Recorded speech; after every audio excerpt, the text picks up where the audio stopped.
Hoje é dia de debate e o tema de hoje é especialmente para os responsáveis das crianças de alfabetização. Hoje a gente vai falar sobre a alfabetização à distância, sobre essa dificuldade que está sendo. Para esse debate, a gente convidou a Clau, que é psicopedagoga, a tia Cristina, que é professora de alfabetização, e a Alessandra, que é mãe de aluna de alfabetização. Clau, vou começar falando com você. O que é a alfabetização? Então, vamos lá. A alfabetização, ela é um processo de leitura e escrita. Só que para esse processo acontecer, a gente precisa de três coisas muito importantes, né? E assim, eu vou explicar um pouquinho cada uma dessas três coisas. A primeira coisa, a gente precisa de pré-requisitos para a alfabetização, a gente precisa de sistematização e a gente também precisa de maturidade. E aí, assim, é muito legal, é interessante que às vezes os pais, quando eles chegam no primeiro ano, eles têm a ideia de que a criança vai se alfabetizar ali, no primeiro ano. Mas é justamente através desses pré-requisitos que a gente vê que essa alfabetização ela já estava acontecendo. Ou na educação infantil, ou para aquelas crianças que ainda não estavam na educação infantil, acreditem ou não, esses pré-requisitos já estavam acontecendo em casa, né, em situações do dia a dia. Então, por exemplo, quando o nosso filho chega para a gente e fala: mãe, o que você está escrevendo aí? Aquilo ali já é um pré-requisito para a criança começar a se alfabetizar. Quando ela chega em casa e fala que conheceu na pracinha, que o nome dessa criança é, por exemplo, Júlia, e ela conheceu na pracinha uma amiga que se chama Juliana, que tem o mesmo sonzinho do início do nome dela. Isso também já é um pré-requisito de alfabetização, né? Quando a criança anda na rua e vê no outdoor a letrinha do nome dela e fala: olha a letra do meu nome, o que está escrito ali? Aquilo ali também é um pré-requisito. Então, assim, são situações que muitas vezes os pais acham que isso só está acontecendo ali no primeiro ano, mas não. Isso já vem, a criança já traz, quando ela chega no primeiro ano, ela já vem com uma malinha, uma mochilinha nas costas, uma bagagem de acúmulo desses pré-requisitos. E, assim, quando a gente brinca de rima também com os nossos filhos, quando a gente lê historinha, quando a gente brinca fulano roubou pão na casa do João, quando a gente faz músicas, né, essas músicas, todas, a maioria tem rima, isso também já é pré-requisito. E aí a gente vai partir agora para a sistematização. O que é sistematização? É quando a tia Cristina recebe essas crianças lá e aí ela vai sistematizar isso através de um método, né? Ela vai pegar essa bagagem, isso que essas crianças já trouxeram ali na mochilinha delas, e vai sistematizar isso. Por isso que às vezes a gente olha e vê que uma turma de primeiro ano é muito heterogênea, enquanto tem criança que está ali começando, iniciando na escrita, né? Começando a ler, tem criança que já está lendo fluente, tem criança que está começando a escrever palavras que a gente chama modelo simples, que é aquela consoante e vogal, tem criança que está escrevendo frase. Então, assim, por que isso acontece? É justamente por causa dessa bagagem que essa criança traz, desses pré-requisitos. E aí também a gente tem a questão da maturidade, que envolve uma certa idade para a criança aprender a ler e escrever. Claro que isso não é uma regra, a gente não vai dizer, não, a criança ela só vai aprender a ler e escrever com 6 anos, não, a gente sabe que tem crianças que aprendem antes, muito antes disso, mas existe a parte neurológica do desenvolvimento do cérebro estar preparado para receber aquele conteúdo, aquela sistematização, né? Claro que toda regra tem sua exceção, então a gente vê crianças que vão se alfabetizar antes, crianças que vão se alfabetizar depois, mas o importante é a gente entender que a alfabetização ela acontece antes do ano, que a gente fala do primeiro ano, e acontece também depois, ela não acaba ali, ela vai continuar, né? Tem muitos teóricos da alfabetização que falam que essa alfabetização ela se estende até metade do terceiro ano. Então, assim, às vezes a gente fica apavorado ali de ver a criança começar a escrever e falta letra, e aí o pai fica: mas está escrevendo errado, mas está faltando letra, será que você não entende que está... que assim, na verdade, a gente precisa entender que existem níveis de escrita. A criança, ela passa por etapas, né, por níveis mesmo de escrita. Então, para o que o pai ali o desespero de que está faltando letra, para a tia Cristina, para mim, para as pessoas que são da alfabetização, a gente entende que aquilo ali é um processo. A criança está em algum nível de escrita ali. E assim, Alguém falou alguma coisa? você falou dessas etapas. Quais são esses caminhos, essas etapas que se usa na alfabetização, né? Então, eu vou tentar assim dar alguns exemplos, porque existem alguns termos técnicos, e aí assim, para os pais não ficarem, pai nenhum precisa decorar esses nomes de etapas de escrita, mas assim, é bom a pergunta foi muito boa para a gente poder contextualizar e o pai conseguir se encaixar aqui, falar, caramba, então meu filho, né, meu filho está nesse nível aqui, então meu filho está escrevendo desse jeito porque ele está nesse nível. Então acho que vale a pena a gente falar e exemplificar aqui. Bom, vamos começar assim. Existem 4 níveis principais de escrita que o seu filho vai oscilar ali. Isso não é uma receita de bolo. Pode ser que ele esteja num nível e ele já passe para um terceiro ou para um quarto nível, né? A gente não existe uma regra de que ele vai passar por todos os níveis necessariamente. Não, cada ser humano é único. E aí vai muito de cada criança também. Então, assim, para te responder, existe um nível pré-silábico que quando a gente pede, por exemplo, a gente bota uma figura para a criança, bola, e a gente pede para a criança escrever bola. E aí ela vai lá e escreve. Vamos supor que o nome dela é Camila. E aí ela vai botar para bola M-L-A-C-A-M-L e começa a botar um monte de letra. E aí, às vezes, ela pode botar um monte de letra que tem correspondência para ela só, porque são as letras do nome, então ela bota só ali as letras do nome. E se a gente for olhar aquela palavra, né, bola desse tamaninho, ela escreveu bola desse. E aí ela vai mostrar aquilo para você e vai dizer, tá escrito bola, com toda a alegria, com toda a felicidade do mundo, né? Porque para ela, pro cérebro dela, ela escreveu bola ali. E aí você vai olhar e vai falar, gente, mas aqui não tem Lé com Cré, eu não tô entendendo nada, aqui não tem bola, não tem nem O, não tem nem B aqui, como é que ela escreveu bola aqui? Então, ela está nesse nível ainda pré-silábico. Aí depois, existe a criança que está no silábico, que é com correspondência sonora ou sem correspondência sonora. Por exemplo, essa criança, quando vai escrever bola, ela bota o O e o A só. E aí ela chega toda feliz e mostra para você, escreve bola. Ou então ela bota o B e o L só, e faltam ali, né, 2 letrinhas. Como é que a gente chama isso? Ela está botando uma letra para cada sílaba. Então ela está fazendo uma correspondência por sílabas. Ela fala a sílaba bó, e aí para ela, o bó é só o O, ou é só o B. E aí ela vai lá e bota uma letrinha para cada sílaba. Então, assim, às vezes o pai vê isso e fica, meu Deus, não é possível que ele não enxergue que tá faltando letra aqui. E a criança, ele fala, tá muito errado isso. E aí eu e a tia Cristina, quando a gente vê isso, a gente vibra, né, tia Cristina? Porque Com a gente sabe certeza. que a criança, ela já tá no caminho. Ela conseguiu entender que para cada sílaba ali, ela fez uma correspondência de som. Então, eu e a tia Cristina, a gente pula, solta fogos e os pais ficam desesperados. E aí tem aquela criança que quando vai escrever bola, ela pega e coloca, né, a bola tem 4 letras, ela pega e coloca 3, esquece uma.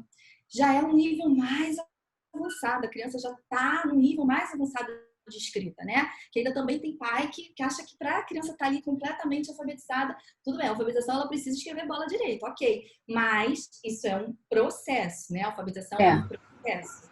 E aí ela bota 3 letrinhas para bola e o pai também fica desesperado. Não pode, não é possível, né? Sapato escreveu faltando T.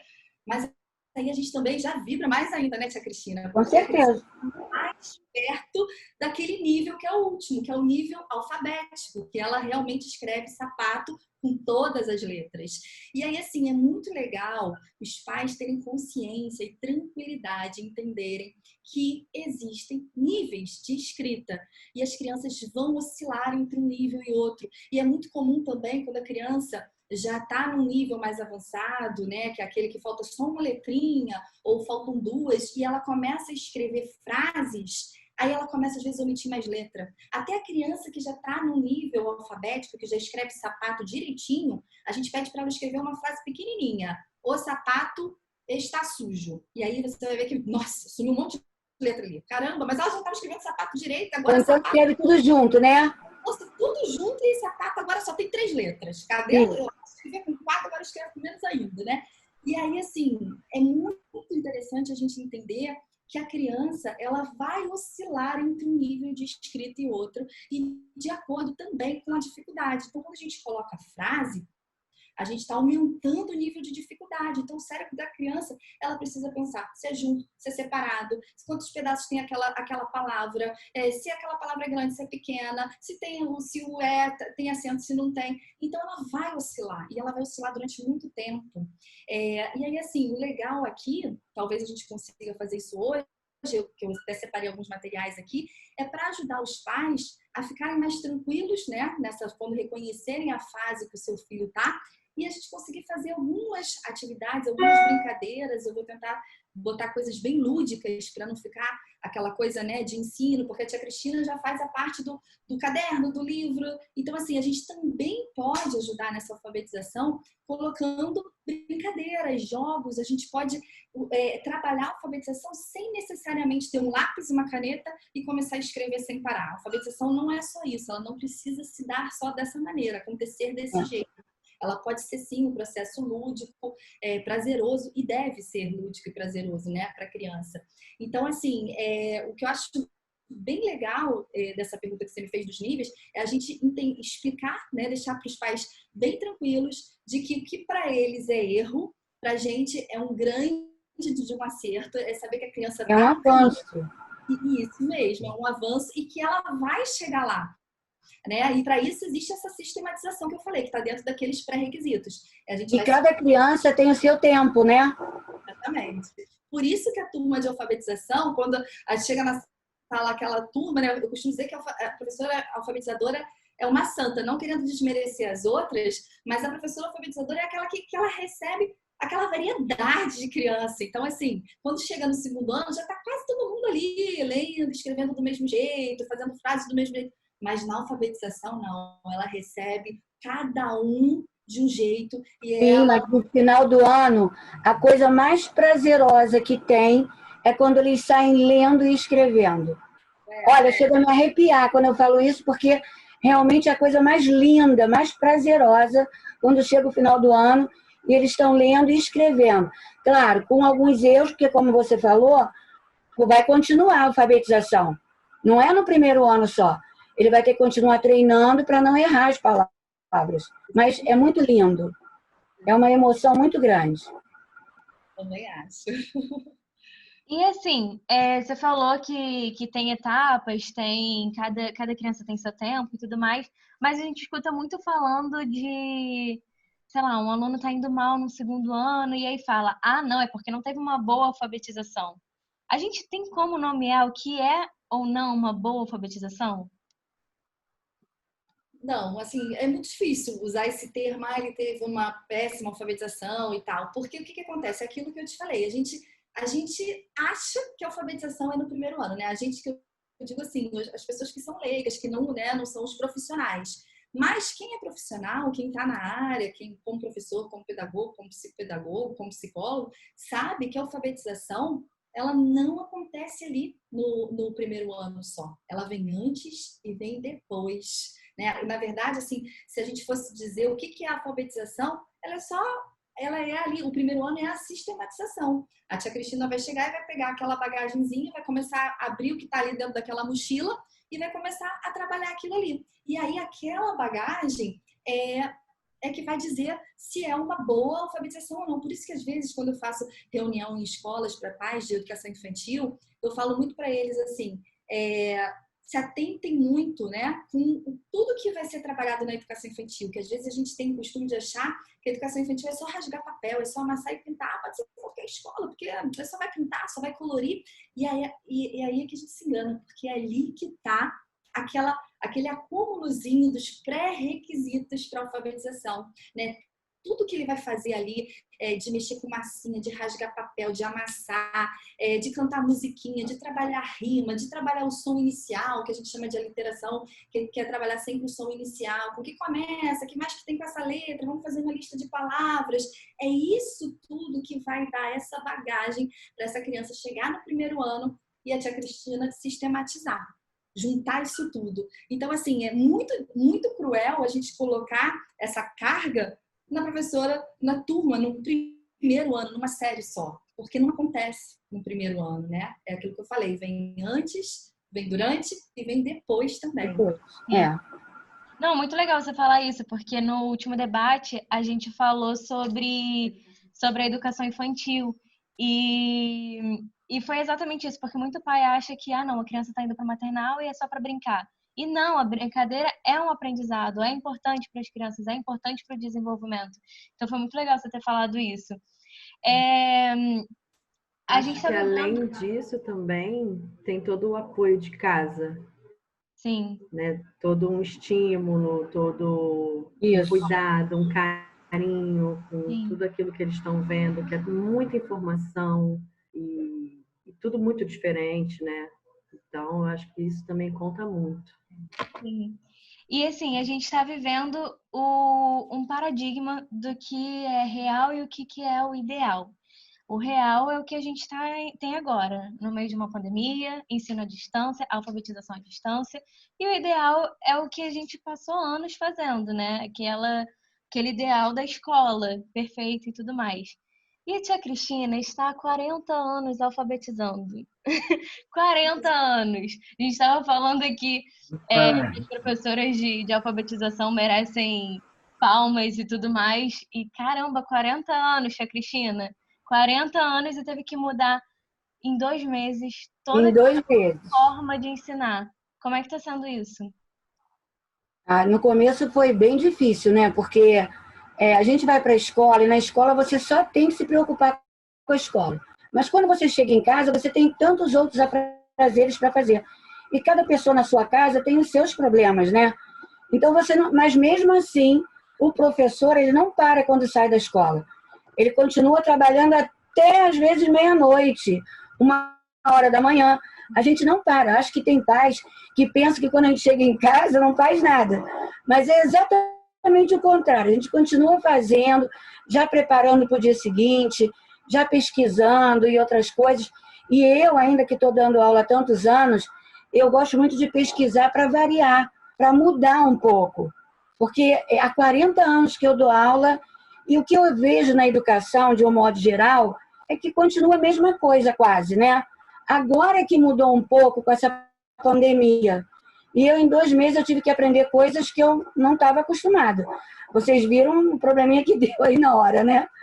Para entrar. Mas as outras coisas, por exemplo, as aulas online, que eu estou com eles estão gostando, eu também, e outras coisas mais. Mas agora eu já estou mais acostumada. Foi difícil um pouco, mas agora eu já estou mais acostumada. E você acha que os alunos estão gostando, que está tendo uma resposta positiva? Porque Olha, é difícil, né? A gente está mudando toda a forma de ensinar. Você está reinventando nesse tempo. sim. Por exemplo, eu estou dando coisas assim bem práticas, eu estou mostrando figuras, eu fiz o ditado sorteado, que é para chamar a atenção deles, entendeu? Para não ficar aquela coisa muito monótona. Porque como eles são pequenos, se demorar muito, eles começam a querer sair. Porque você tem que esperar cada um falar de uma vez, né? Na sala também, mas é diferente. Você tem que esperar cada um chegar na sua vez para poder falar. Então, enquanto um está falando, os outros estão esperando. E fica uma coisa um pouco assim, cansativa. Então, eu faço algumas coisas para chamar a atenção deles. E eles estão gostando, pelo menos é o que eles estão falando, né? E eu estou abismada com a minha turma. Olha, eles estão um amor. Eles esperam, e na hora que eu peço, falam, e falam a palavra, leem. Eu estou realmente abismada, eu estou adorando. E eles também. Eu acho legal que, se você parar para pensar, eles não estão só se alfabetizando a ler, escrever, enfim.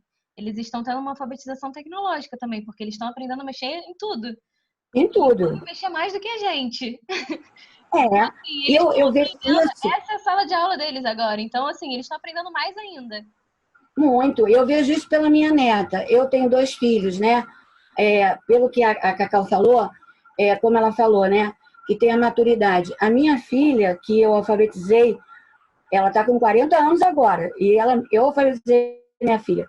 Ela chegava em casa sozinha, ela pegava o material, sentava e fazia sozinha, não me pedia explicação nem nada.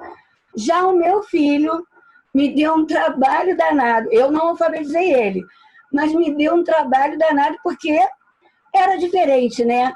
E a minha neta, hoje em dia, que está nessa pandemia, e que eu falo com ela todo dia pelo vídeo, eu vejo, ela mesmo entra, a minha filha fica monitorando, mas ela já sabe entrar no computador, já sabe apertar as teclas, já sabe falar com a professora. Ela tem aula de balé virtual, ela tem aula de artes, e ela fez 5 anos agora. Ela já está falando, já está lendo algumas palavrinhas simples, como a Cacau falou, ela já está escrevendo algumas palavrinhas, é o interesse dela, ela já lê algumas coisas por ela. Ela já lê, por exemplo, o leite da mãe é molico, ela pegou o leite e levou para minha filha e falou, mãe, aqui está escrito molico. Quer dizer, então, é aquilo que você falou, né, Cacau? É o interesse também da criança. Ela já está com um pré-requisito aí bom, né, no caso, mas é dela, que eu também acho isso. Eu acho que cada criança tem o seu tempinho, mas que no final dá tudo certo. Foi o que a gente falou, de cada um tem o seu tempo, cada um tem a sua maturidade e tudo mais. E Com falando certeza. de filhos, Ale, como é que tá sendo? Peraí só um segundo. E também o que a Alessandra falou também, que são os estímulos em casa. Porque se a criança também não te dá estímulo, ela vai se desinteressar. Então, o que a Alessandra falou do estímulo também é muito importante. É verdade. Alessandra, você tem aí 2 filhos que estão até pulando aí de um lado para o outro.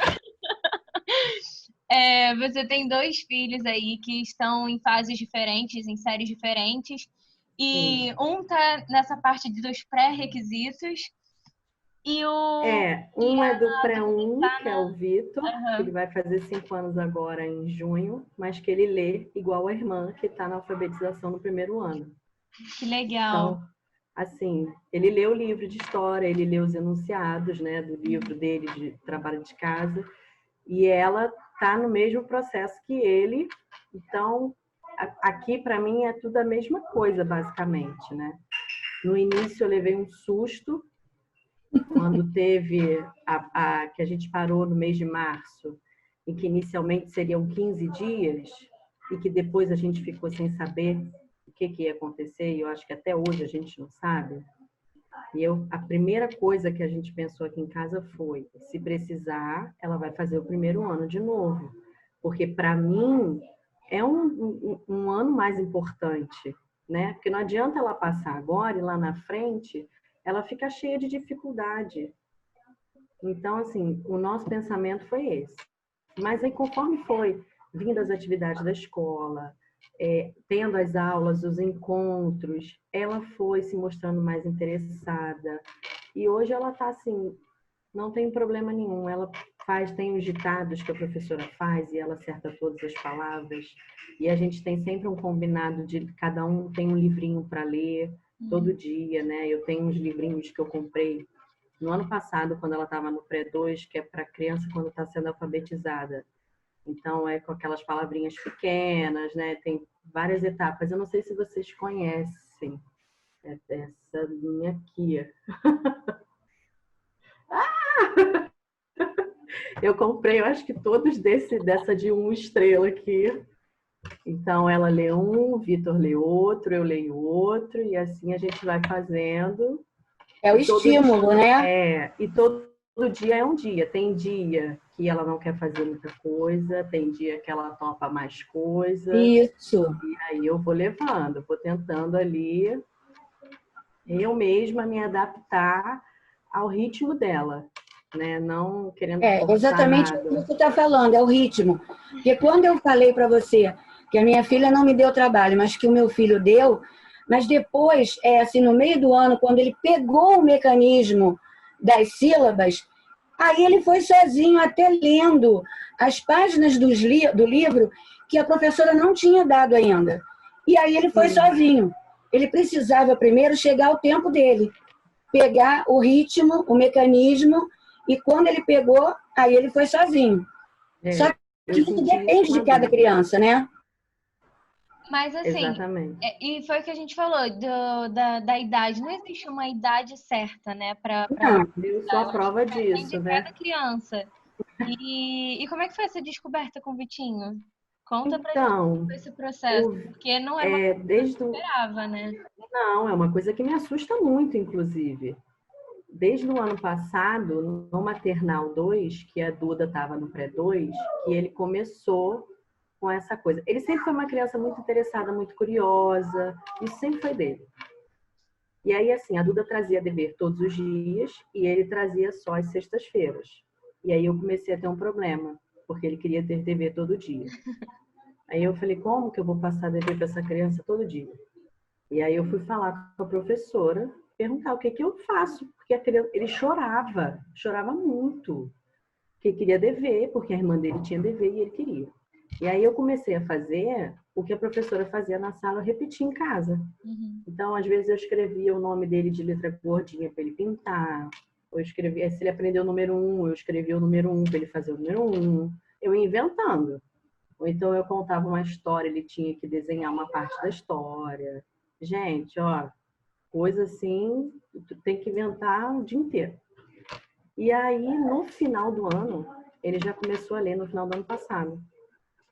E aí eu fui falar até, no último dia de aula, eu fui falar com a Maiara, que era a professora dele, e eu falei, Maiara, ele já tá lendo. Aí ela falou, já sabia, porque ele já soletrava todas as palavras que a gente fala, botava no quadro, ele soletrava. Aí eu falei, gente, e aí? E aí, nesse ano, ele tem dever segunda, quarta e sexta. E ele pediu para a professora para ter dever todo dia. E a professora disse que não podia. Aí ele me contou, eu falei, Vitor, você foi falar isso na professora? Assim, eu não sabia onde eu enfiava a minha cara, sabe? Aí ele, ué, mãe, eu fui pedir. Aí eu falei, realmente, o não você já tem, né? Você foi tentar o sim. E aí, e foi. Quando eu comprei o livro para Duda, esse que eu mostrei, ele estava na livraria e ele pegou o livrinho para ler lá na hora. Cara, é dele, tudo que aparece de leitura na televisão, ele quer saber, ele quer ler. E o que ele não Isso. sabe, ele pergunta. E ontem eu fui tomar banho e a Duda foi fazer o dever dele com ele, nesse nível. E aí tinha um ponto de interrogação. E eles vieram me perguntar, mãe, tem um ponto que é uma minhoca com um pontinho embaixo. Aí eu falei, isso aí é o ponto de interrogação, quer dizer uma pergunta, deve estar perguntando alguma coisa. Aí eles voltaram lá para saber o que que era. E é assim. E assim, eu já falei isso até com a Simone, é uma coisa que me assusta. Porque para mim não era normal. Até então, eu não conhecia nenhuma criança de 4, 5 anos que ia pegar um livro e ia ler. Entendeu? Uhum. Mas eu tenho um em casa.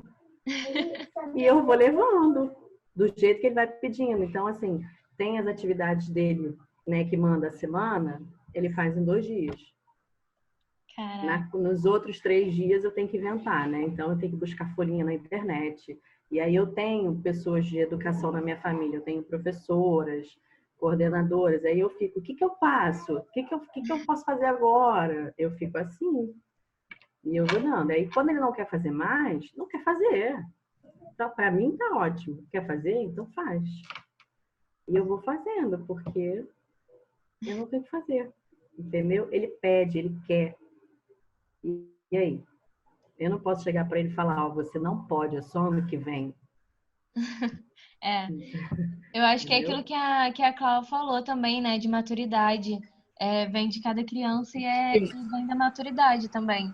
Cláudia, que conselho você daria para uma mãe que encontra um filho Eu no ia pré-1? perguntar isso. Olha, assim, é tão legal que isso acontece, porque a maioria dos pais que me procuram como é que eu faço com meu filho que não consegue, que não tem interesse. Às vezes tem muita criança, né, que não quer, às vezes, nem se envolver. Mas, assim, é muito, muito legal quando isso acontece. Eu acho legal que isso partiu dele, né? Não é uma obrigação da escola, não é uma obrigação da família. Eu recebo muitas crianças de um neuropediatra que ele fala o seguinte, assim, para mim, tem uma coisa muito estranha acontecendo, porque as escolas querem alfabetizar com 4, 5 anos e depois querem que as crianças brinquem com 6 e 7. Então, assim, tem alguma coisa errada. Mas no caso do filho dela, desculpa, qual é o nome dele mesmo? Dele é Vitor. Vitor. No caso do Vitor, é parte do Vitor. E aí, quando parte da criança, a gente tem que abraçar isso, a gente tem que estimular, não devemos de forma alguma podar, né? Não, isso aí. É claro que a gente tem que tomar cuidado para não acabar aquilo ali assim, massificando ele, chegar no segundo ano e ele falar, caramba, cansei disso, que eu já sei tanto mais. O meu medo é esse também, é chegar no momento e ele ficar desestimulado. Exatamente. Isso eu falava muito com a professora do Maternal 2, né? Como é que eu posso fazer para ele não se desestimular porque ele está vendo o AIOU quando ele já está sabendo das famílias silábicas. Exatamente. Às vezes o legal nesse caso é assim, estimular ele não só com atividades mesmo de escola, aquelas atividades, né, didáticas e tal, mas botar ele para fazer uma lista de mercado, colocar ele Isso. do dia. Olha, hoje a gente precisa, vamos organizar aqui. Um vai arrumar a sala, vamos fazer a lista do Vitor e a lista aqui da irmã. Então, hoje, Vitor, escreve aí para mim. Isso vai botar ele mais para fazer as coisas do dia mesmo, do dia a dia, da rotina. Vai escrever. Vitor, anota ali para a mamãe que eu preciso comprar alguma coisa para fazer a comida de amanhã. Isso. Esses livrinhos, colocar ele talvez para ler esses livros que você mostrou aí, que eu adoro essa coleção, acho ela, assim, o máximo, porque são palavras, né, que a gente chama de simples, né, da língua portuguesa. Então, não tem aquelas dificuldades da língua, ela tem uma frequência, depois o nível vai ficando mais difícil de acordo com o nível da criança. Mas, assim, eu acho de puxar ele mais para essas atividades, não só de lápis e papel na mão, mas, assim, de escola. Daqui a pouco ele não ficar desestimulado.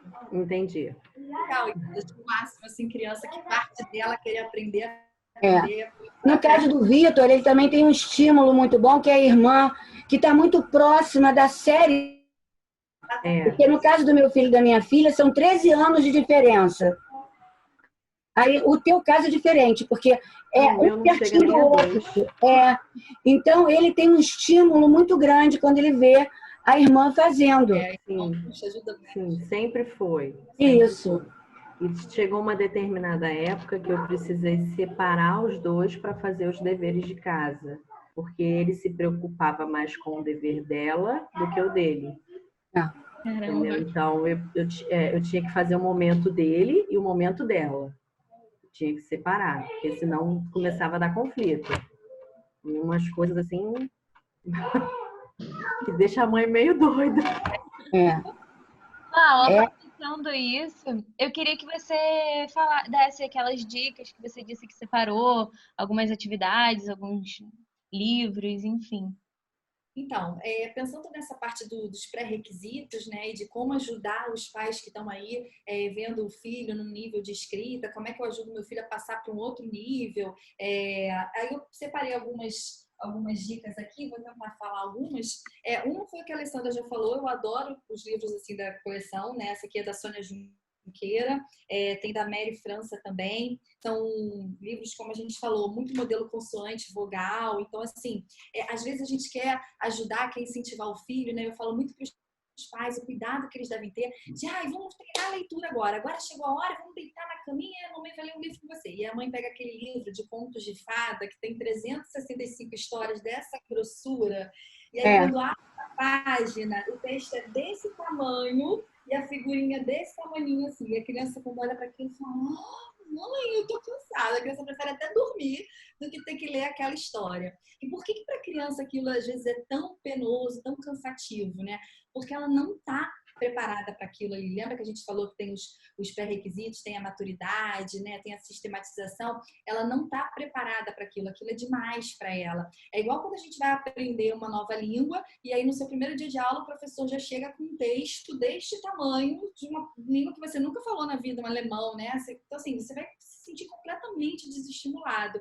Então é legal, assim, na hora que os pais pensarem em treinar a leitura, que é muito válida, muito legal e necessário, eles, né, escolham assim livrinhos que a gente abre e assim a figura é maior do que o texto, principalmente se a criança estiver começando a escrever palavras ainda, não está na hora da gente pegar aqueles livros de contos de fadas, 365 histórias para dormir, isso só se você ler para ele, que também faz parte do pré-requisito, né? A criança ela pode se introduzir nesse mundo de leitura escrita, de alfabetização, com os pais lendo também. Ele vai tendo esse contato com o mundo da leitura, entendendo, aumentando o vocabulário, que é muito importante para a criança se alfabetizar. Mas se você quiser que ele treine a leitura, é legal você pegar frases curtas, esse modelo de letra, bastão para ler também é bem legal, porque a criança consegue ver aonde começa, onde termina uma letra. Às vezes, para treinar a leitura com letra cursiva, como tem aquele enlace, né, aquilo que a gente fala da mãozinha, aí para a criança cortar a palavra ali, fazer sílaba por sílaba, fica mais complicado. Então, esse tipo de letra, assim, caixa alta, eu gosto bastante. E aí, ó, às vezes, aqui atrás, acho que na parte de trás do livro, em algum lugar aqui, ó, tem os níveis, né, que a criança vai lendo. Tá vendo? Uma estrelinha para a criança que está começando a ler, 2 estrelinhas para crianças que já dominam as sílabas e 3 para as crianças recém-alfabetizadas. Então, você pode comprar esses livros de acordo com a faixa, né, que o seu filho tá. Esses livros aqui também, da Ana Maria Machado, é bem legal. Ele tem outro tipo de letra. Eu acho que tem até uns 2 tipos de letra. Em alguns lugares a gente consegue achar. Mas, assim, também tem um jeito... E as figuras são bem chamativas. Exatamente. As histórias são engraçadinhas, então isso estimula a criança, né? A criança ela precisa de estímulo, de algo que bote ela para cima e não de que trave. Então, assim, ele também segue essa sequência de alfabetização, ó, Mico Maneco 1, 2, 3 e 4. Então, eu acho que ele vale a pena investir nesse tipo de livro. Uma coisa que a Cristina falou, que eu achei muito legal, que ela falou, eu uso muito figuras. E com criança na alfabetização e até na educação infantil, quando a gente quer trabalhar esses pré-requisitos, a gente tem que se apoiar muito mesmo em figura. Então, por exemplo, eu tenho aqui, né, o meu caso é plastificado, eu boto a minha logo atrás, mas os pais não precisam plastificar. A gente pode só imprimir, se você não tem impressora, não está com tinta, pega papel e desenha, né? Faz uns desenhos. Eu gosto muito também de digitar no Google Imagens assim, desenho de mala, desenho de... Porque aí sai eu faço muito isso. né? Porque aí sai o desenho sem estar pintado e aí a criança pode pintar, você envolve mais, trabalha a coordenação motora, trabalha um monte de coisa junto. E aí a criança também se envolve mais nesse processo de confeccionar o material e tal. Mas aqui no meu caso eu já imprimi assim, e aí o legal disso é você trabalhar com bastante figura. Então, por exemplo, a criança que está lá no início da alfabetização, que ela não consegue ainda reconhecer todas as letras do alfabeto. O que você tem que fazer bastante com ela? Estimular. Então, a primeira coisa que você tem que fazer é botar bastante figura da letra que você quer trabalhar. Então, ela não conhece a letra, vamos supor, a letra V. Então, você vai pegar tudo que você pode com a letra V lá no Google Imagens. Vaca, vela, veado, tudo isso você pega, mas pega bastante mesmo. Não pega 3, 4, 5, não. Pega umas 8, 9, 10. E aí, lá no meio dessas 9, 10 figuras, você coloca umas 3 ou 4 que não tem nada a ver com V. Tenta pegar uma letra que não tem um som parecido, né? F, V, que tem sonzinhos muito parecidos, P e B, que isso ainda confunde muita criança que também está se alfabetizando. Pega assim o V e o L, que faz um som totalmente diferente. Aí você coloca lá dentro de um saquinho e fala, vamos pegar agora todas as palavras. Olha só, primeiro você, né, se ela não conhece, primeiro você tem que exagerar de mostrar isso para ela. Então, olha, aqui é a vela, aqui é o desenho da vaca, aqui é o desenho do veado. E aí você vai fazendo, bota aquelas figuras todas, aí depois você começa a botar outras no meio. Então, por exemplo, aqui tem tudo que tem M, e aí lá no meio tem um urso, né? Se eu quero trabalhar a letra M com a criança, tem um urso e um sapo. Então eu boto mala, mamão, maçã, macaco e boto umas 3 figuras que não têm a ver com aquela letra. E aí eu vou começando a trabalhar essa discriminação com a criança. Isso é para aquela criança que ainda não está conseguindo reconhecer todas as letras, né? Vamos passar... aí se ela também não conhece...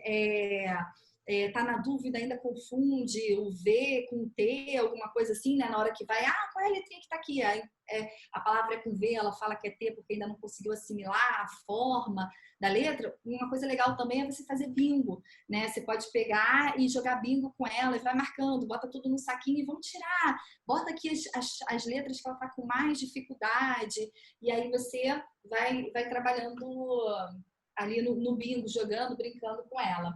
Outra coisa também que eu separei aqui, olha, rima, gente, rima é um pré-requisito tão importante, mas é tão importante para a alfabetização, que rima tem até jogo pronto. A gente vai na livraria, esse aqui eu comprei na Travessa, ou não, acho que foi na Travessa.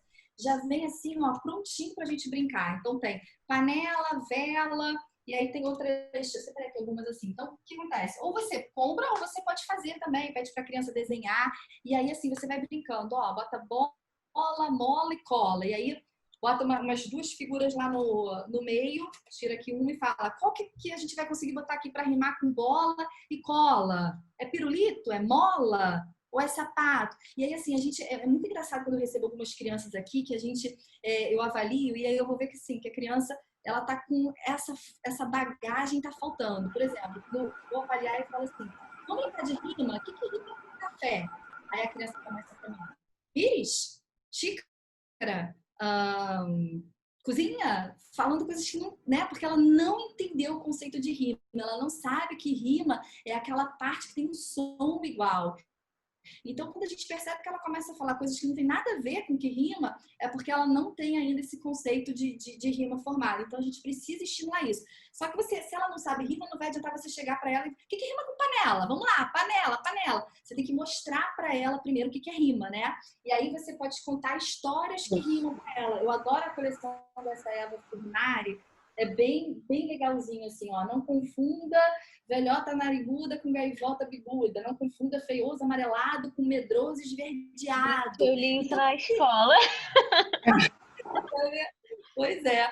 E assim, funciona. Esse livro é um barato. É um barato, né? E os desenhos são engraçados, as rimas, aí a gente fica depois, olha só, violenta rimou com nojenta. É o finalzinho. A gente não está preocupada com a grafia, se escreve, né, osso e pescoço, se escreve diferente. A gente não está preocupada com a letra, a gente está preocupada com o som. A gente quer que a criança desenvolva essa consciência do som, que é para depois a gente trabalhar com sílaba. Então, assim, é importante a gente desenvolver rima, mas se ele não entende de rima, não adianta você ficar perguntando o que rima. Começa a contar história, começa a contar música, começa você a mostrar rima. Ó, panela rima com janela, que rima com canela. Olha o sonzinho, o finalzinho, tudo igual. Por que isso é importante? Porque eu já falei, é um pré-requisito e depois você vai começar a trabalhar sílaba. E aí, quando a gente vai trabalhar sílaba, a gente pode pegar, ó, assim, né, a professora, a psicopedagoga, tem muitos esses materiais, a gente aproveita tudo de sucata, né, Cristina? Assim, muita. Trabalhar. Eu vou assim, só baixar aqui um pouquinho para mostrar para vocês, ó. A gente, quando quer ajudar a criança que está escrevendo bola, faltando uma letrinha, ou está escrevendo uma palavra que na palavra toda só falta uma letra, a gente pode começar a trabalhar isso aqui, ó. Assim, por exemplo, a gente chega para ela e fala cavalo. Quantos pedaços tem essa palavra cavalo? Aí primeiro a criança vai te falar cavalo, 3 pedaços. Ah, beleza, então pega 3 tampinhas para mim. Ela vai pegar cavalo. Beleza, aqui é o K, aqui é o vá. Não sei se para vocês está parecendo espelhado, mas eu estou vindo aqui, né, desse lado daqui da esquerda, do jeito que a gente lê, da esquerda aqui para a direita. Cavalo. Aí você vai perguntar para a criança, tá bom, e se eu tirar esse primeiro, como é que vai ficar? Aí a criança vai começar... É difícil, tá, gente? Tem criança que no início não consegue fazer isso. Aí a criança vai falar, valor. Aí você fala, muito bem, vamos devolver aqui esse pedaço. Como é que fica de novo? Cavalo. Legal. E se eu tirar o final dela, como é que fica? Cavá. Ah, legal. E se devolver? Cavalo. E se eu tirar o meio dela, como é que vai ficar? Calor. Ah, então tá, é uma outra palavra, né? Por que a gente vai fazer isso? Para a criança começar a entender que a palavra ela é feita por pedaços e que ela pode manipular essas sílabas. Se ela mudar a sílaba para o início, se ela botar a sílaba para o final, ela forma uma nova palavra. Se ela esquecer uma, fica uma palavra que não existe. Então, essa consciência de sílaba é muito importante. E a gente adquire essa consciência de sílaba também trabalhando rima. E aí a criança vai fazendo assim, lembra aquela bagagem que a gente falou? Que ela vai fazer uma bagagem, chegar no primeiro ano e a tia Cristina vai, ó, juntar tudo. Então, a criança que faz isso, ela consegue se alfabetizar de uma maneira melhor. E aí, assim, dá tempo de dar mais uma dica? Que eu acho que é a mais legalzinha. Tá? Então, Com certeza. Ah, então, legal, vamos lá.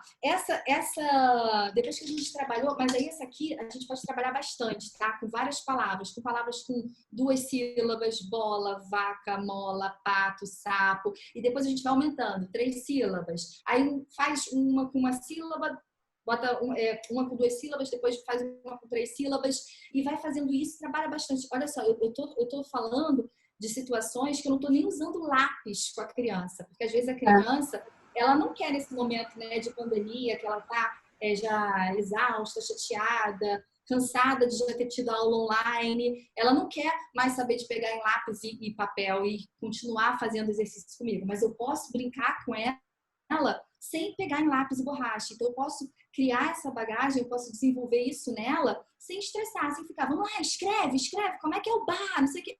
Então a gente vai trabalhando essa consciência sem pegar lápis e borracha. E aí, depois que você trabalhou bastante isso, ajudou ela a construir essa consciência silábica, você vai para um apoio. Ó, eu às vezes imprimo isso aqui. Nesse caso aqui, essa criança que eu atendi, ela pegou e começou a escrever, tá vendo? Eu não gosto quando uso lápis, porque eu acho que é importante a criança movimentar mesmo as letrinhas. Então, olha só, eu tenho essas letrinhas. E eu gosto quando a criança realmente manuseia, mexe para lá, mexe para cá, vê o início, o final. Então, ó, eu posso usar essa folha assim, né, em pé, e aí eu vou fazer palavras com 2 sílabas, e eu posso usar ela deitada e diminuindo ela para fazer com 3 sílabas, com 4 sílabas, e aí eu chego para a criança e falo, vamos lá, vamos fazer aqui para mim, como é que se escreve... Deixa eu separar aqui uma letrinha aqui. Aqui eu tenho rato, vamos lá. Como é que a gente escreve rato? Lembra que eu falei que tem criança que quando vai escrever rato, ela omite uma letrinha e aí o pai fica lá desesperado? Esse tipo de atividade aqui, ele dá um apoio muito grande. Criança, a gente tenta trabalhar sempre no concreto. Então, assim, quando a gente bota isso aqui, a gente consegue mostrar para ela que já está dividida a palavra aqui. E aí ela tá vendo que tá faltando alguma coisa. Lembrando, eu posso pegar um papel, uma caneta e fazer isso com caneta. Não preciso imprimir, né? Isso pode ser feito num papel com canetinha. Então eu boto lá e boto um monte de letrinha aqui para criança. Misturo várias aqui. E falo para ela, escreve rato aqui para mim. E aí vai ter criança que vai fazer rato daquele jeito que a gente falou, ó. Rato. E a criança vai jurar que aqui tá escrito rato. Só que aí a gente vai falar, ih, mas olha só, tá faltando um pedaço aqui. Será que aqui tá escrito rato mesmo? Vamos pensar como é que é esse ra aqui, ra. O que tem no ra? Aí você faz bem o som para ela. Ra, ra. E tem o R. Aí a criança, muitas vezes, você vai ver que a criança já vai falar, ah, tá, tem assim, ó. Vai ficar ra. Aí você vai falar, ih, ó, mas tá faltando um pedacinho aqui ainda. Tô. Esse O é aqui mesmo? Não, esse O é aqui. Então, tem um buraquinho aqui, tá certo? Rato, to. Aí a criança vai falar, ah, não, tá faltando T. Então, aqui, você tá começando a ajudar a criança. Lembra que eu te falei que tem vários níveis? A gente tá mudando de um nível para o outro. Esse aqui, esse apoio.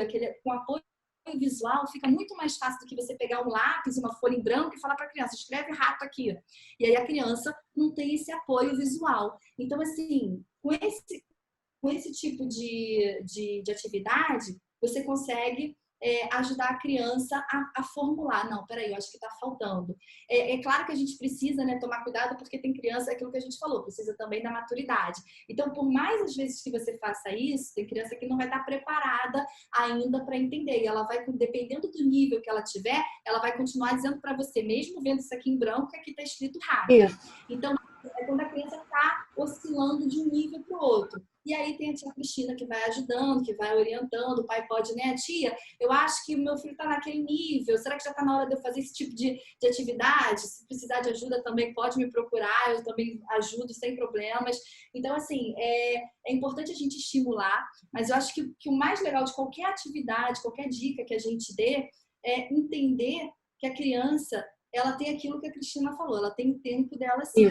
Ela precisa de tempo, não adianta a gente forçar, não adianta a gente brigar e dizer, tá errado, tá faltando letra, você tá vendo que tá faltando letra aqui?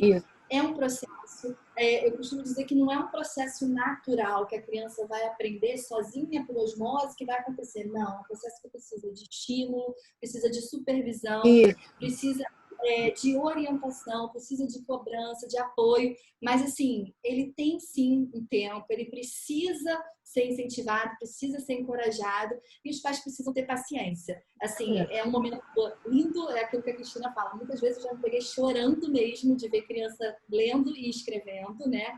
É maravilhoso. E é um momento que também a Alessandra falou. Não pode ser feito de qualquer jeito, não pode ficar mal feito, né? E a gente pode transformar, assim, esse período de alfabetização em casa com atividades brincando, né? Jogando. A gente pode ter um dado, faz um dado e olha, vou jogar aqui dado, vamos ver qual é a letra que vai cair. Ih, caiu na letra O, vamos botar uma ampulheta, quando essa ampulheta aqui acabar, a gente tem que... Vamos ver quem consegue falar mais palavras com a letra O. Então, assim, são jogos, a gente não precisa de papel, caneta, atividade o tempo inteiro. A gente pode também aprender brincando, né? Tem que ser prazeroso. Isso é Com muito certeza. legal, porque ainda mais agora, em época de pandemia, a gente não consegue sair, então a gente não tem muito material em casa. Cara, dá para ensinar de diversas formas, dá para você criar com tampinha de garrafa, com papel, rabisca no papel. Isso é legal para estar estimulando as crianças, né? Com certeza. Muito. Eu posso fazer uma pergunta? Claro. Assim, o meu filho, ele ainda não identifica a letra cursiva. E eu vejo que a minha filha também tem a dificuldade, né, daquela mãozinha ali redondinha. E eu queria entender por que a gente precisa fazer com que a criança faça a letra cursiva.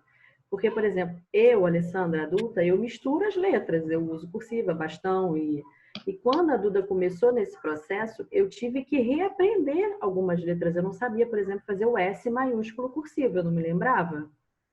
Não A tia fazia Cristina parte. brincava comigo lá na escola, porque eu Nossa, parece que eu estou vendo a minha filha falar. A minha filha dizendo, mãe, eu tive que pegar um livro para ver como é que são as letras cursivas. Maiúscula, porque eu não me lembro mais. Porque eu não me lembrava como que fazia o H. E aí eu fiquei perguntando, eu falei, cara, será que é tão necessário que isso seja imposto, que a criança faça a letra cursiva? Porque é um movimento mais difícil do que ela simplesmente escolher aquilo que ela se sinta mais confortável em fazer. Entendeu? Por exemplo, quando eu faço essas brincadeiras lúdicas aqui em casa, eu só uso bastão. Uhum. Porque o Vitor só entende o bastão. Ele pede. Quando ele vê a cursiva, ele fala, mamãe, eu ainda não aprendi essa letra. Faz da outra. Então, eu faço da outra, entendeu? Então, e aí eu fico um pouco confusa.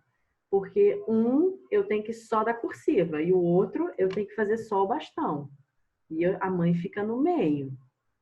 Então, Alessandra, existem várias teorias e cada escola, né, cada família vai se adaptando de um jeito.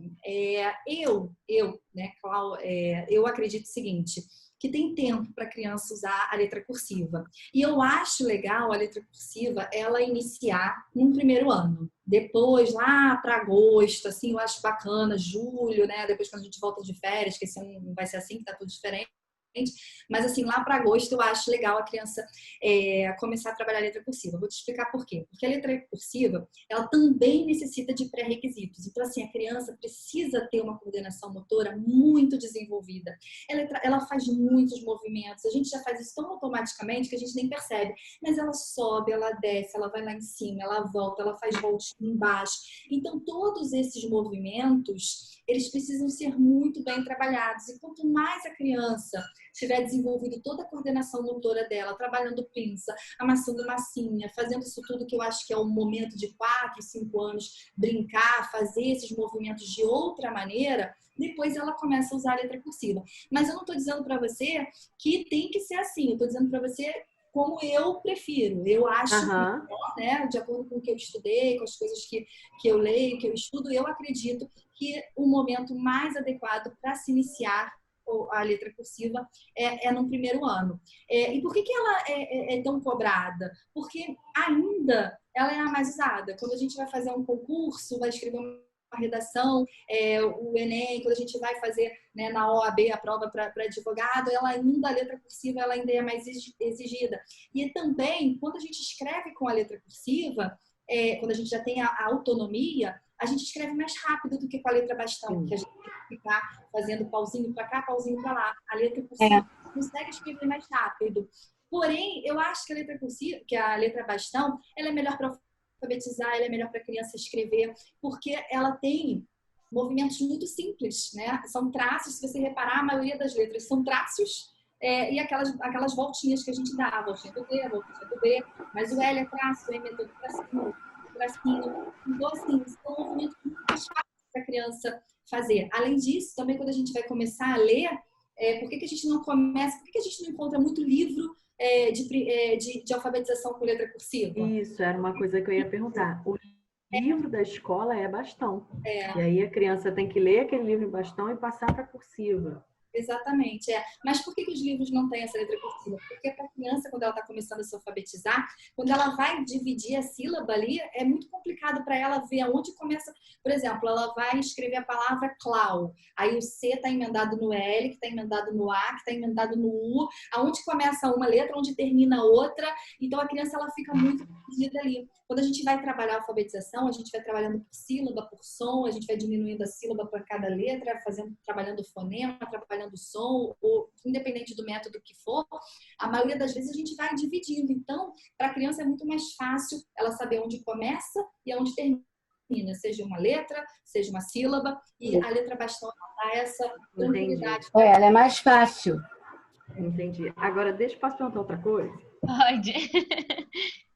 Então, a minha filha, ela tem um problema com cabeçalho. Acho que a tia Cristina pode me ajudar.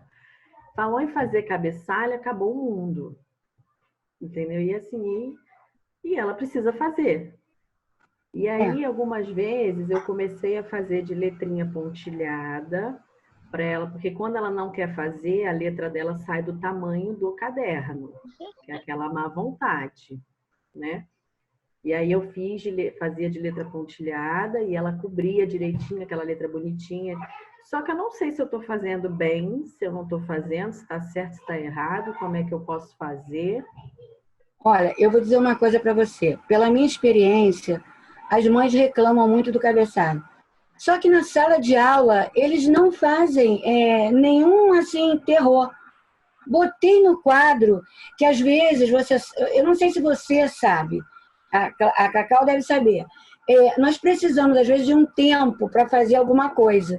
Então, aquele cabeçalho no começo, a gente acha que eles vão demorar para copiar, que nada. É muito rápido. E eles não fazem terror nenhum, copia assim, num piscar de olhos. Eu acho que em casa, com a mamãe, com o papai, isso já é um denguinho. Então, não tenho nem como te ajudar, porque vai continuar aí. Porque na sala de aula eu não tenho problema com nenhum deles. Mas tem mães que falam, ele não quer fazer, ele não quer escrever, ele não quer fazer o cabeçalho. E na sala de aula não me dão um trabalho. Então, é difícil. Mas a questão do pontilhado é ruim? Porque quando eu faço pontilhado, ela faz bem. Eu acho que você deve deixar ela fazer, porque na sala de aula ela não faz. Faz. Você já perguntou a Patrícia? Já, e ela não reclama de nada. Então, para que você está fazendo pontilhado? Isso é um denguinho dela, ela está querendo chamar a tua atenção. Entendeu? Acho que você não deve fazer. Eu contei toda uma história, eu falei do cabeçalho da minha época, né? Eu estudei no Marista, São José, então assim, o cabeçalho era 10 vezes maior do que o dela, porque antes tinham Viva Jesus, Maria e José, Colégio Marista São José, e mais não sei mais o quê. Aí eu falei, minha filha, e eu fazia, eu não reclamava. Foi o que a Cacau também falou, isso muda de um colégio para outro, né? Tem colégio que eu já escutei falar que não precisa nem fazer o cabeçalho, botar só o Rio de Janeiro. Isso daí é de escola para escola. E é o que eu estou falando. Se você já conversou com a Patrícia e a Patrícia disse que ela faz sem problema na sala de aula, não tem porque você está fazendo pontilhado. Uma vez eu fui até a escola, porque em casa era uma tortura, né? Uma preguiça, e não quero fazer, e eu estou muito cansada. Aí eu falei, gente, na escola deve estar a mesma coisa. E a resposta foi, não, você está falando de outra criança. Crianças longe dos pais. São outras São crianças. outras. Uma coisa que eu queria perguntar é se tem um tempo, assim, um tempo mínimo ou um tempo máximo que a gente pode sentar com eles para fazer as tarefas e estudar, né? Para não ficar uma coisa maçante ou não ficar de menos, entendeu? Para ficar o suficiente. Então, assim, eles são pequenos ainda, né? É aquilo que a Cristina falou exatamente, né? Às vezes a gente tem duas crianças, a da escola e a da casa, porque às vezes na escola realmente ela é totalmente diferente. Porém, assim, a gente tem que pensar que a gente está vivendo um contexto que a gente nunca viveu. Então, assim, as crianças estão, sim, chateadas, cansadas, desestimuladas às vezes, né? Mas isso não é desculpa para a gente não fazer, não é desculpa para não estudar, pelo contrário, a gente tem uma oportunidade aí na vida de mostrar para eles que como é que a gente enfrenta as nossas dificuldades. Tá difícil para todo mundo e a gente tem que encarar isso, né? A gente não vai, tá difícil, deixa pra lá, não vou estudar não, vou dar esse ano como perdido e ano que vem a gente começa tudo de novo. Não, ninguém tá sozinho nessa, tá todo mundo junto e assim, a gente tem aí a oportunidade de dizer, olha, quando tá difícil é assim que a gente faz, a gente encara. Mas eu acho que a gente precisa levar em consideração também que a gente pode flexibilizar algumas situações. Então, por exemplo, se na escola ele tinha um tempo de português de 45 minutos, eu acho que a gente não está na escola, então a gente pode tentar, às vezes em casa, quando for estudar com ele, mas na escola você, às vezes o pai fala, mas na escola você estudava 45 minutos, eu quero sentar para fazer a tarefa de casa com você, você não quer ficar nem 15. Então, assim, não, vamos ficar 45 minutos estudando. Você pode tentar trazer para 30 minutos. Fez 30 minutos, não conseguiu ainda dar conta de tudo que tinha para fazer, você pode fazer o seguinte, olha só, vamos fazer 30 minutos, eu vou marcar aqui no cronômetro, a gente precisa voltar, retomar algumas coisas e a gente vai ter que fazer, né? O que tem que ser feito, tem que ser feito. Então, eu vou fazer o seguinte, trabalha 30, descansa 10. Eu te dou 10 minutos para você fazer o que você quiser. Você vai lanchar, você vai fazer, vai jogar uma bola ali na varanda, vai fazer alguma coisa e a gente vai voltar.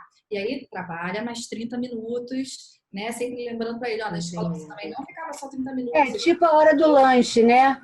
Que eles param naquela hora para lanchar. Isso. E aí, assim, mas ainda não dei conta. Então, para mais 10 minutos, ou aumenta um pouquinho, mais 15 minutos e retoma depois, até mostrar para ele que ele tem aquela rotina, que ele tem uma atividade que precisa ser concretizada, finalizada, e enquanto ele não conseguir, você pode dar pequenos intervalos, mas sempre retomando depois. Porque eu acho que, assim, pela idade, pelo contexto que a gente está vivendo, não adianta a gente exigir que eles tenham total atenção durante 2 horas ali. Não vai acontecer nem na escola, eles ficam 2 horas parados. Eles vão, levantam, pegam o caderno, tem hora do recreio, vai distribuir uma folha na sala, ajuda a professora a dar um recado na turma. Paradinhos o tempo inteiro. Então, assim, não adianta a gente também exigir isso agora deles. Então, a gente tem que utilizar um pouco, botar uns intervalos maiores aí. Também fazer esses combinados, né? Então a gente vai parar, mas a gente vai voltar. Ó, vamos marcar aqui 15 minutos e aí a gente volta. Então acho que é legal.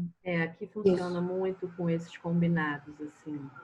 Combinado nunca sai caro, né? Eu sempre falo exatamente, é o que você está falando, é o combinado, né? Você vai ter muito mais atenção do que se você quiser impor um tempo maior. E eles aceitam muito de boa os combinados. Então, então depois do dever a gente vai fazer aquele negócio. Né? Então, tem todo um preparo, né? Então, e uma última dúvida é sobre a pega do lápis. Porque a minha filha, ela, não sei, a minha mãe, ela fica insistindo, dizendo que tem um jeito de pegar o lápis, que não é o que a minha filha pega. E eu não sei. E eu não sei se isso é coisa de antigamente, se hoje já mudou, se já atualizou, ou se é isso mesmo. Olha, eu já tive aluno, Alessandra, segurando assim, ó. Não, eu de vez em quando escrevo assim. Eu acho que é como a escrita. Posso responder? Pegando um pouco o dedo, assim, sabe? Eu não sei imitar direito, mas é uma coisa meio assim. Eu não... E ela escreve. Eu não sei o que a Cacau pensa, mas eu acho que o segurar do lápis é como a escrita, é de cada um. Porque tem criança que vai segurar como todo mundo acha que tem que ser segurando, né? Assim, e tem uma letra boa, escreve bem. E tem criança que segura assim, escreve clarinho, tem uma letra que não é muito boa. Eu acho que isso é de cada um. Não sei o que a Cacau acha. Assim, realmente, a gente vê adultos aí que escrevem tudo, né? A própria Fernanda aqui acabou de exemplificar. Mas, assim, a gente só tem que tomar cuidado porque certos tipos de movimento, de pega, depois de muito tempo, acabam causando dor na criança. Então, assim, Sim, é verdade. estimular a pega direitinho é legal. Eu já vi na internet, até um pai que me mostrou isso. Tem um negocinho que compra que enfia assim? Eu comprei, ainda não chegou. Então, e assim, ele comprou isso e falou, gente, isso mudou a vida da minha filha, porque justamente porque é aquilo, né? A gente vai pegando algumas manias ao longo da vida, mas às vezes, dependendo do tipo de pega, aquilo por muito tempo vai causar dor na mão dela. Entendo. Era isso. Isso aí é muito de cada criança também, né? Mas já que tem esse dispositivo agora, né? Então pode tentar também. Que eles encaixam o dedo direitinho assim. Eu já vi. E aí eu achei na internet, eu falei, vamos tentar, né? Tenta. Custa. Isso. Gente, a gente está chegando ao fim já. E eu queria fazer uma pergunta assim para todo mundo. A gente está em um tempo de mudança, a gente está mudando a forma de ensinar, obrigatoriamente, né? A gente está sendo obrigado a mudar. E até a Lê falou isso lá no início, que a maior dúvida dela era: não, qualquer coisa no fim do ano eu vou reprovar ela no primeiro ano para fazer ano que vem. E eu acho que isso é a maior dúvida de todos os pais, de o ano estar perdido. Vocês acreditam, como que vocês enxergam isso? Vocês acreditam que vai existir, de certa forma, uma sequela, um perda, um ganho por conta da pandemia? Principalmente na alfabetização, porque a gente sabe que a alfabetização é muito importante até para os anos seguintes, enfim. Vocês acreditam que vai ter alguma perda? Vou começar então. Perda, assim, eu acho que nunca vai ser a mesma coisa, né? Do que se tivesse, assim, o pai ele não pode não estar preparado para alfabetizar, mas eu não sou professora, eu não sou pedagoga, eu não sou fono, eu não sou psicopedagoga, eu nunca alfabetizei uma criança. E assim, eu até entendo essa angústia deles, mas assim, perda total, não. Eu não acredito nisso de jeito nenhum, porque é justamente aquilo que a gente estava falando.